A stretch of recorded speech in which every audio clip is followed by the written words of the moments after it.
Hey peeps, what is up? Welcome back to the soliamechling show. Today's show is just going to be a hair shorter since I do have to go somewhere.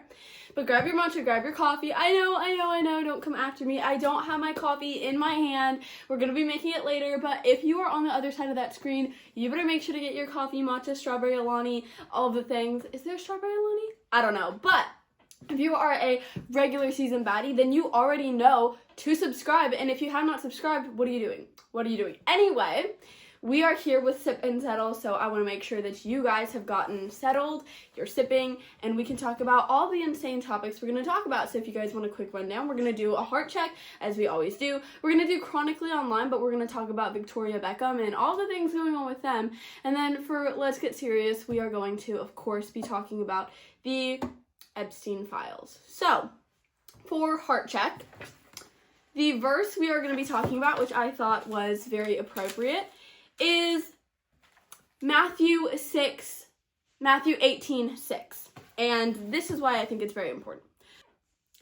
If anyone causes one of these little ones, those who believe in me, to stumble, it would have been better for them to have a large millstone hung around their neck and be drowned in the depths of the sea. Woe to the world because of the things that cause people to stumble. Such things must come, and woe to the person through who they come. Okay, so if you guys aren't understanding what that verse is saying, it is saying it is better to have, for somebody to have a large millstone hung around his neck and to be drowned in the depths of the sea than to lead one of the Lord's little ones astray. And I think it's very interesting and very important to talk about this verse, especially when we see such darkness in the Epstein Files and in this world and in Hollywood, and we don't know what's going on or how to turn to it or how to look at it as a teen, as a Christian, and it's disgusting.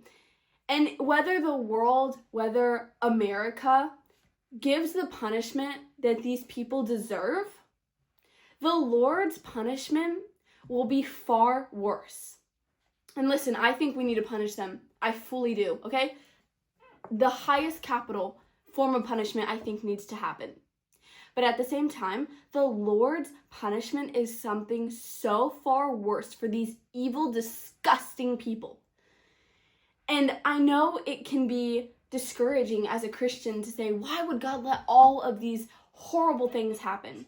And yes, you have to understand that we live in a broken and fallen and disgusting world full of demons and evil. And as Christians, we need to stand against that and be the light against that and shout from the rooftops what the truth is and let the light shine through the darkness. You know, if you're feeling discouraged today, just know that you're not alone. A lot of people have just not known where to turn, especially politically with the Epstein Files and with all of this. You know, I won't sugarcoat it. It was extremely odd for Donald Trump, who campaigned on the promises of the Epstein Files, to then say, to lie and to lie and to lie about it. And, you know, we can sit here and debate whether he is in them, whether he isn't in them. That's another topic that I'll go into a little later. But I think as a Christian, your heart posture and your response to this should be a faithful and a godly rage, a disgust of the evil that we see, and we want to shed light through it. We have to shed light through it. We need to be talking about the victims, and we need to say their names. We need to understand that what they've gone through is something so devastating and disgusting, and who even knows how many people were honestly involved in it. It's sad because we will probably never know how many lives were lost or how many horrible acts were done because of Hollywood and because of the things they hide. But everything that is done in the dark will come to light. The Lord knows all of it. The Lord is in control. He is the ultimate judger.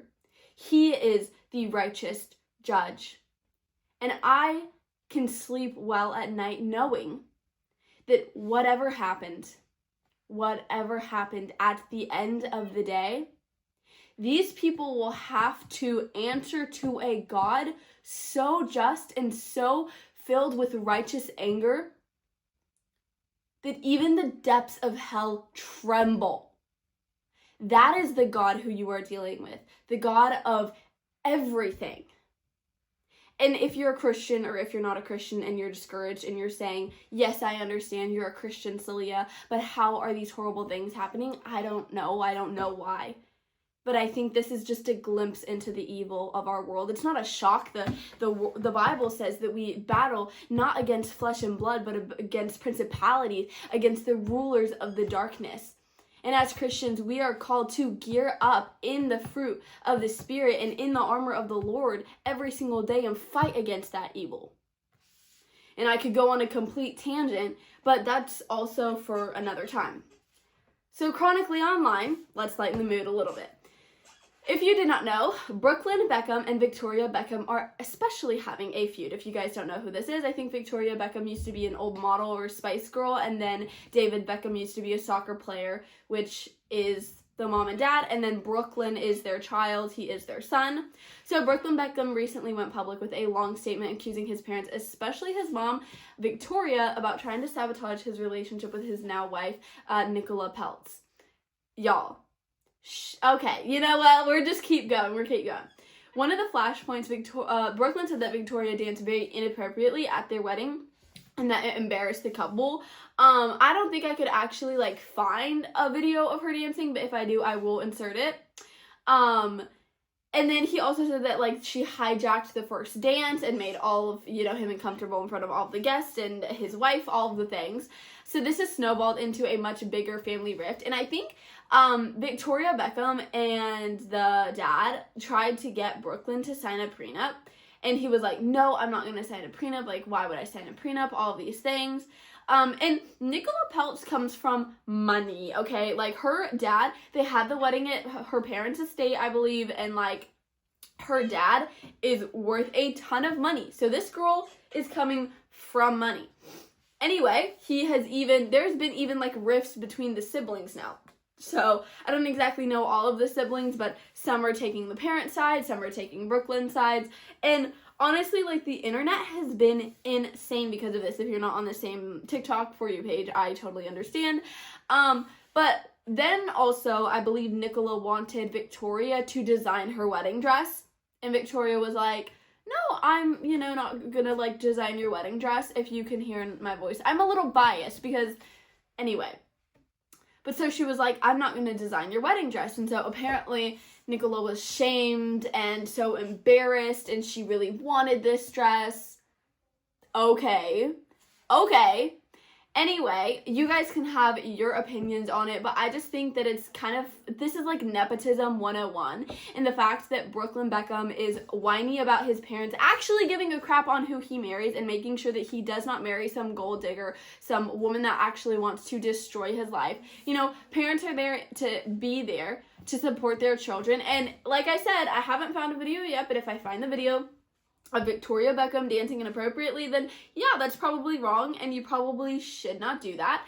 I honestly wouldn't be shocked if she did, thinking about her past and who she is, but it kind of depends on both sides of this, but it kind of feels like Brooklyn Beckham is giving very, oh my gosh, what is his name? Princess Diana's son. Oh, Harry, I think his name is. I don't know. Okay. But the guy that was basically I was born into a royal family, I had all these opportunities, and then just completely sabotaged his family and said that he hated them on every single major publication out there, and then was whining and complaining, and it's you are so, you're such a Nepo baby. It's insane. It's actually laughable. But anyway, that was my opinion on that, and I wanted to kind of talk about it because I thought it would be slightly funny since we're going to be talking about a lot of more serious topics. So, the Epstein Files. Yeah, I guess there's no real way to introduce that. Let's get serious for a second. So if you did not know, if you're living under a rock, Jeffrey Epstein was a absolutely, truly disgusting, demonic, horrible human being, and he had a lot of ties politically. He had a lot of ties in Hollywood.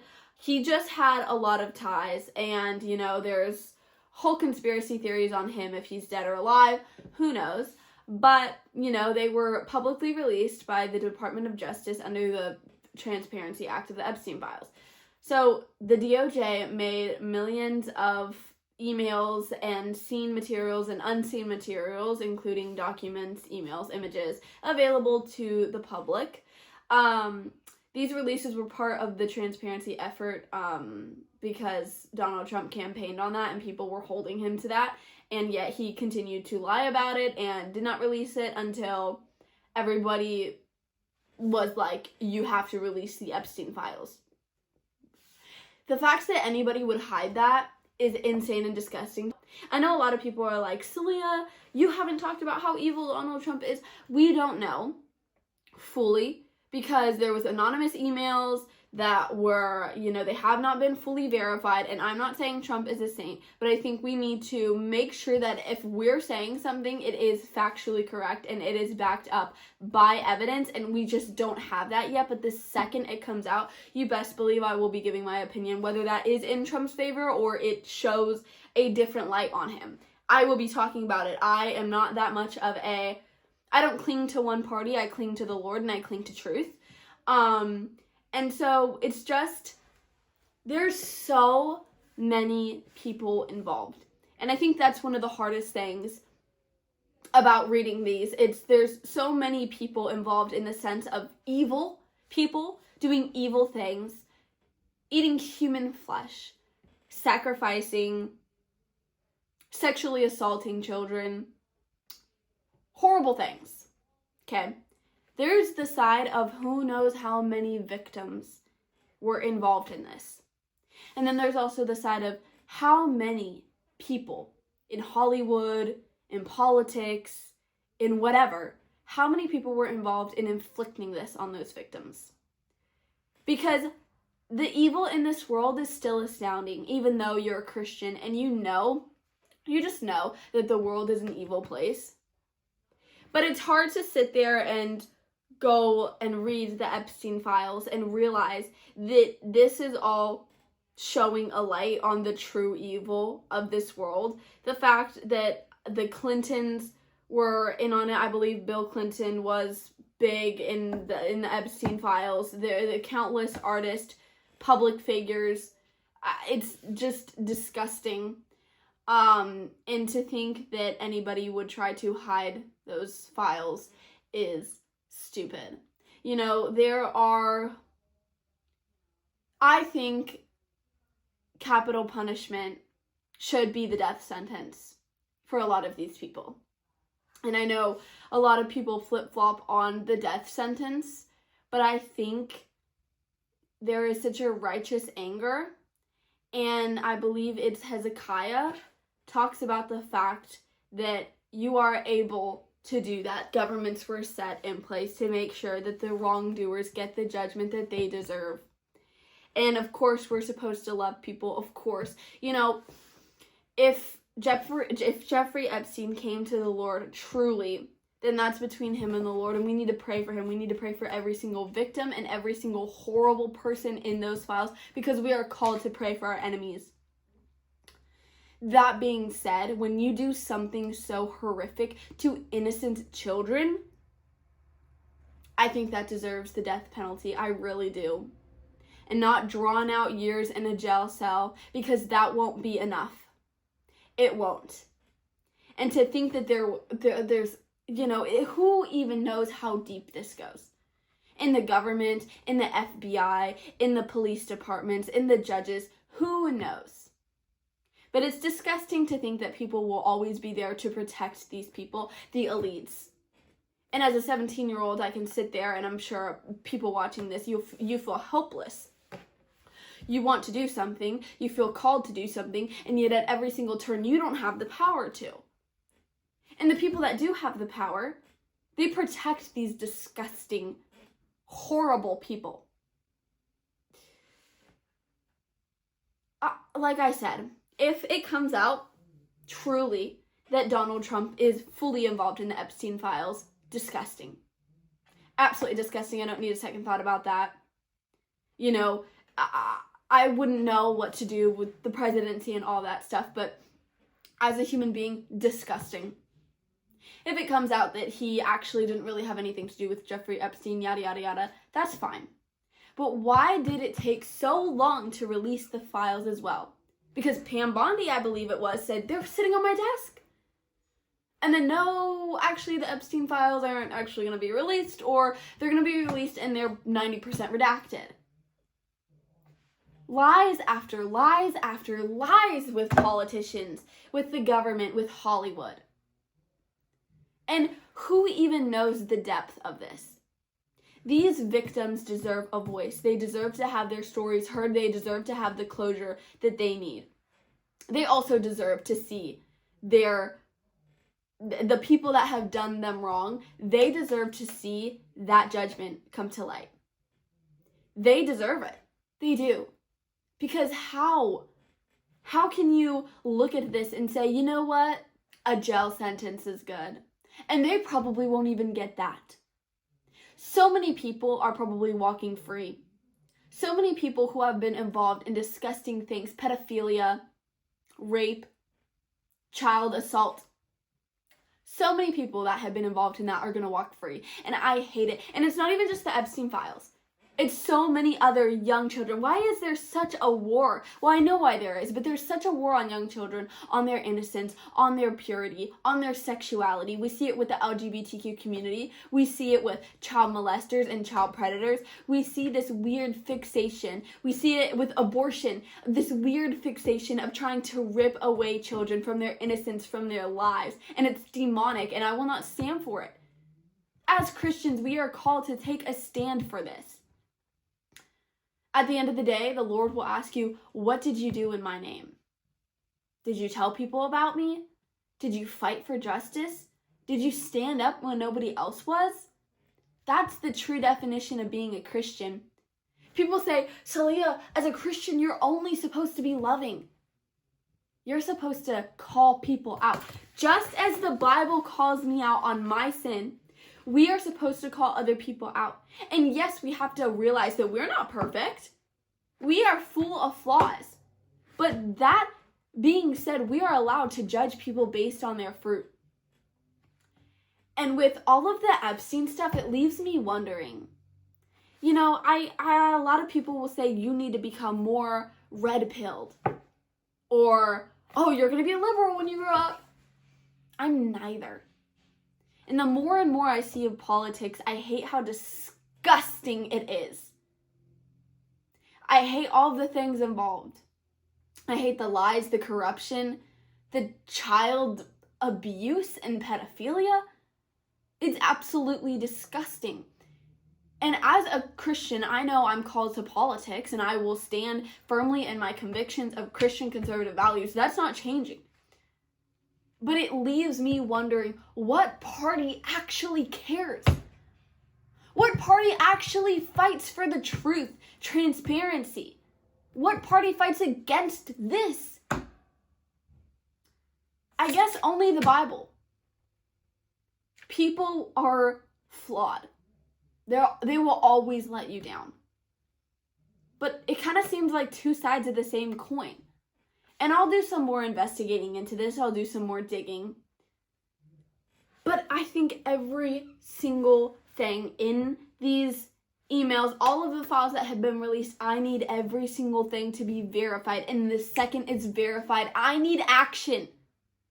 I need action from Kash Patel and the FBI to actually do their job, but they won't because it is the most corrupt department out there.